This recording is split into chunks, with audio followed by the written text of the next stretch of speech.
တွေးမွေးလာတဲ့တပည့်အရင်နေဆဲတာတွေပါတော့ရှိတယ်ဗျအဲကြတော့ဟိုလောကမှာတစ်ခုပေါ့ဗုဒ္ဓဘာသာမှန်ရင်ပေါ့ခေမူကြီး10ပါးကိုစော်ကားပြစ်မှားတဲ့လူမှန်သမျှမချမ်းသာဘူးကျွန်တော်ခေမူကြီး10ပါးကိုလည်းယုံကြည်ကြည်နဲ့အခုချိန်ထိကျွန်တော်ဖျားရှိခိုးမပြတ်ဘူးတရဏဂုံတဲမပြတ်ဘူးအဲ့ရထားတဲ့ကကျွန်တော်ဖျားရှိခိုးတဲ့တရဏဂုံတဲတဲ့အပြင်သွားရင်အမေကတော့ပြီးမှအပြင်ထွက်တာလေအဲ့ကြိုးကျေးသူကြောင့်ချုပ်ဟိုဟာတွေလည်းပြောကျင်တယ်တပည့်သားသမီးတွေစုံးမကျင်တာပေါ့နော်ခေမူကြီး10ပါးကိုစိတ်နဲ့တော့မပြစ်မှားကြပါနဲ့လို့အကုန်လုံးကိုယ့်ထက်ငယ်တဲ့လူတွေကိုစုံးမတာပါအဲ့ဒါကြောင့်ဒေါင်တောင်ကတော့ဒေါင်တောင်ပါပဲအလကားပေးတဲ့မုတ်ဘိုးတောင်မှတသိန်းလောက်ပေးလိုက်ရင်ကျွန်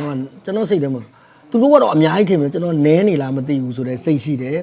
လမ်းသွားရင်းနဲ့အဖိုးကြီးတွေဖွားကြီးတွေတွေ့ရင်ရောင်းသမျှဈေးတွေဝယ်တတ်တဲ့အကျင့်ရှိတယ်ဆေးပြီးတော့ကားပေါ်ကဆေးပြီးမလူဖြစ်တာတော့မှစိတ်နဲ့တော့လူပြဲဘာမလူလိုက်ရဘူးကွာတော့စိတ်နဲ့တော့လူဖြစ်တယ်